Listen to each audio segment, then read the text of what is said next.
wabarakatuh. Waalaikumsalam warahmatullahi wabarakatuh. Gimana kabarnya hari ini? Alhamdulillah luar biasa. Semangat. Baik ya.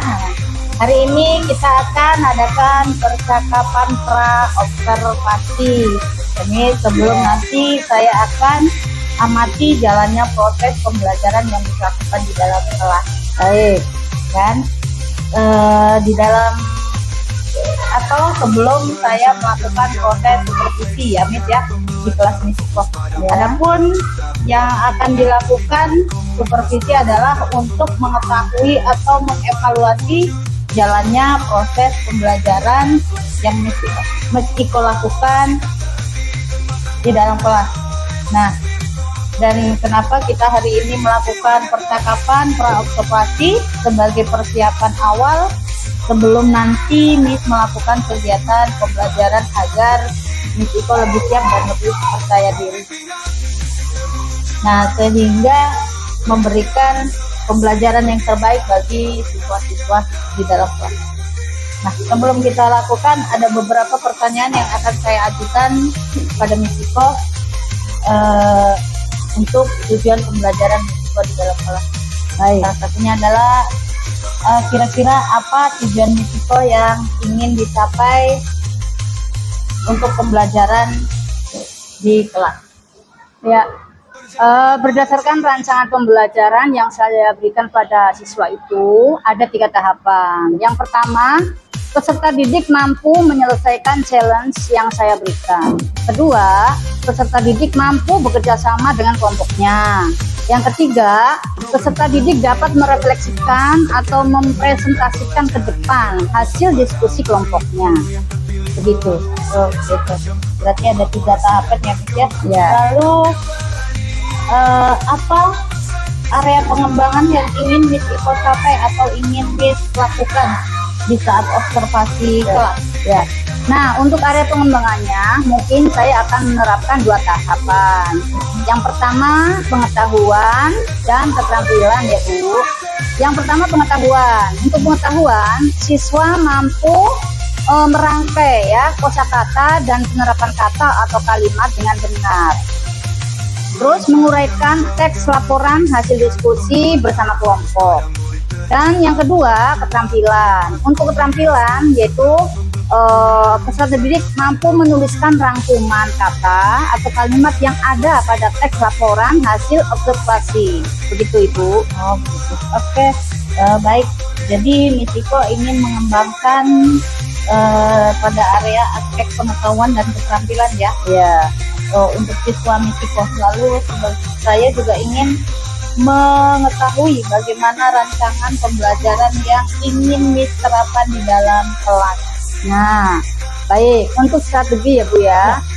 Yang saya gunakan adalah pembelajaran berdiferensiasi berdasarkan kesiapan belajar siswa yang diintegrasikan dengan pembelajaran sosial emosional. Begitu Ibu.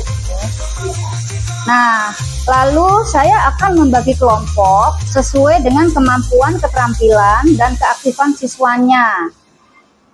Dan untuk model, saya akan menggunakan model basis masalah atau problem based learning.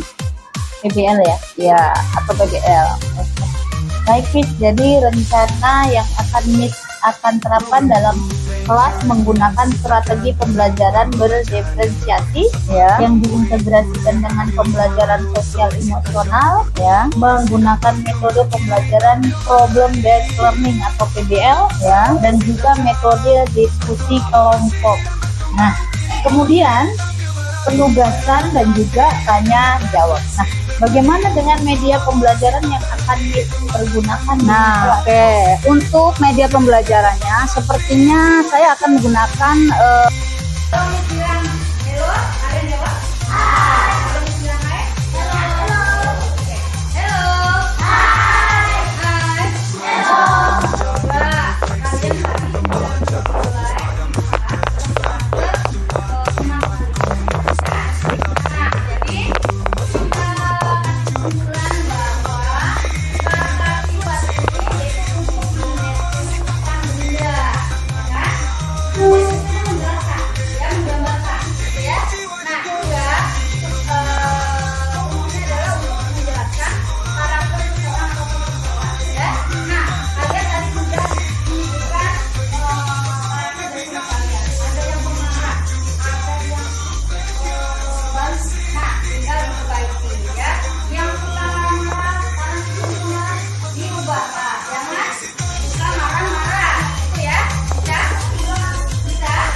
Semangat dong.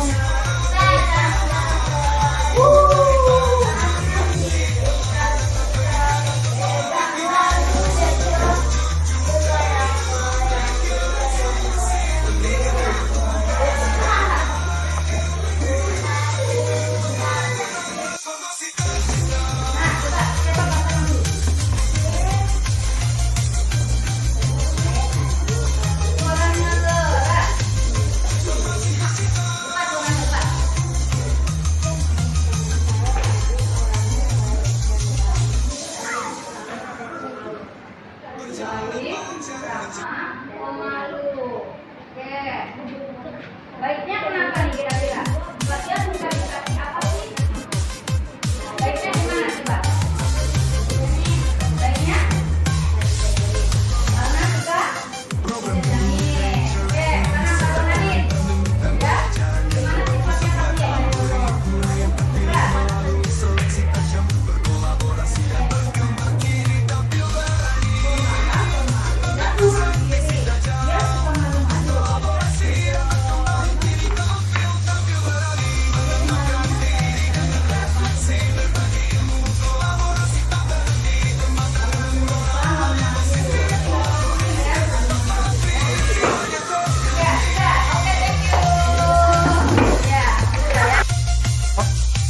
Assalamualaikum warahmatullahi wabarakatuh. Selamat pagi dan salam sejahtera bagi kita semua. Waalaikumsalam warahmatullahi wabarakatuh. Jumpa lagi bersama saya Neneng Ardiah, calon guru penggerak angkatan 10 dari SDN Cikupa 4, Kabupaten Tangerang. Saya juga masih ditemani oleh rekan saya, Miss Iko, sebagai guru yang telah saya observasi di kegiatan sebelumnya. Dan hari ini saya juga didampingi oleh pengajar praktik saya, yaitu Bapak Sujarwa. Nah, pada pendidikan guru penggerak angkatan 10. Selamat siang dan salam sejahtera, Pak. Gimana kabarnya? Alhamdulillah pagi ya. Baik, di percakapan pasca observasi ini saya akan memberikan beberapa pertanyaan pada Miss Iko terkait dengan jalannya observasi kelas yang sudah dilakukan dengan tujuan untuk mengevaluasi sejauh mana proses pembelajaran yang sudah Miss Iko lakukan di kelas. Baik.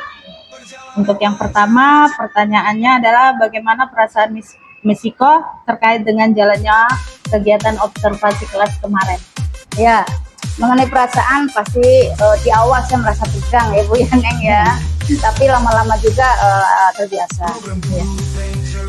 Oke, alhamdulillah ya Miss ya, sudah berjalan dengan baik.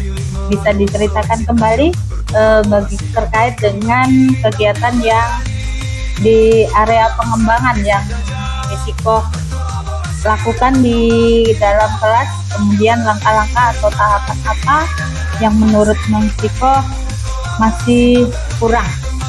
Ya, pertama untuk langkah-langkah atau tahapan pembelajaran yang sudah dilakukan, ya. Tentunya pertamanya saya membuat perangkat pembelajaran terlebih dahulu. Lalu untuk area pengembangannya dari area pengetahuan dan keterampilan. Gitu. Untuk pengetahuan, ya siswa menguraikan atau mengidentifikasi hasil observasi. Ya, sementara keterampilannya yaitu menulis dan menyebutkan ciri-ciri yang ada pada rekan sejawatnya. Begitu, Bu Neng. Oh gitu, baik. Jadi area pengembangan yang terkait dengan pengetahuan dan keterampilannya ya Miss ya. Ya. Nah, menurut Miss Iko sendiri nih, sejauh mana area pengembangan itu yang sudah Miss Iko sampaikan tadi, apakah atau ada kendala di dalam kelas? Ya, alhamdulillah sudah berjalan meskipun masih kekurangan di sana sini. Gitu ya. Baik, sudah dilakukan dengan baik ya Miss ya, berarti ya. Namun masih ada kekurangan. Nah, menurut Miss Iko nih, apa sih kekurangan atau kendala yang Miss Iko lakukan dalam proses pembelajaran di kelas itu? Ya, mungkin kekurangan atau hambatan yang terjadi pada umumnya mungkin terjadi juga oleh rekan guru yang lain. Ya, adanya beberapa siswa yang masih belum bisa aktif.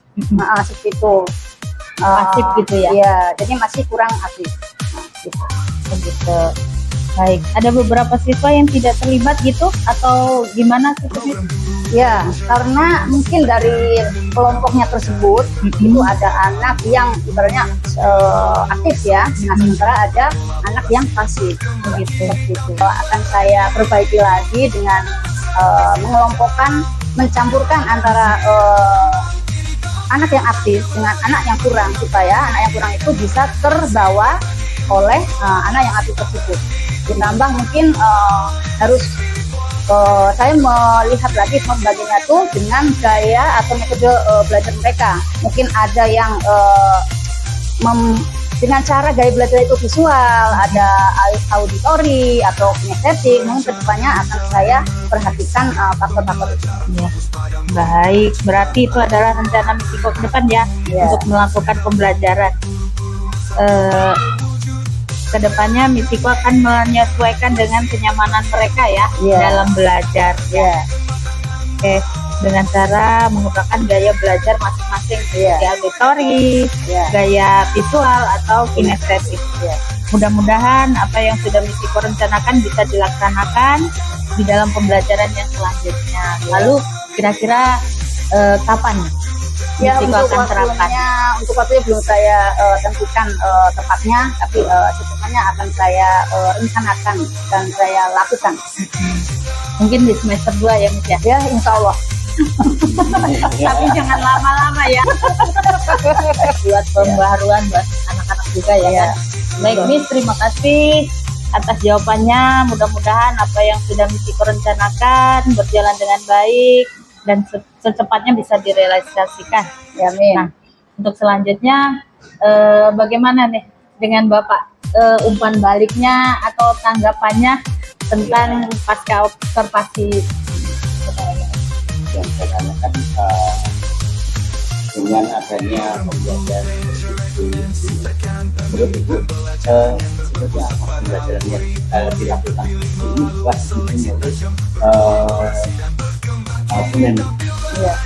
anak-anak sedikit ada perubahan, terutama jujur ya Pak ya, untuk anak-anak karena ini mungkin baru perubahan dari kenaikan kelas 4 ke kelas 5, mereka untuk keberaniannya mungkin kurang Pak ya.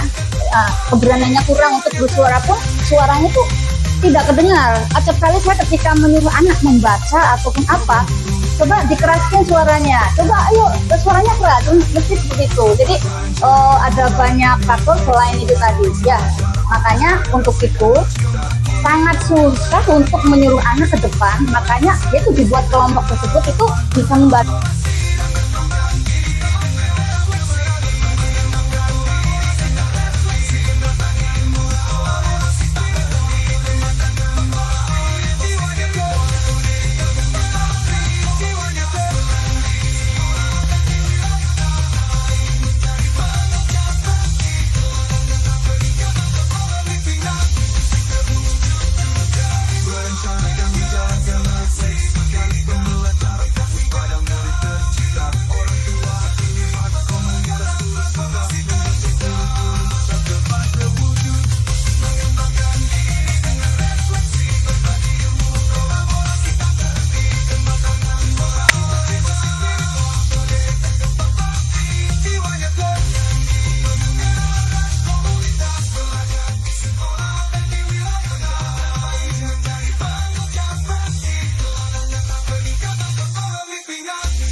Perjalanan panjang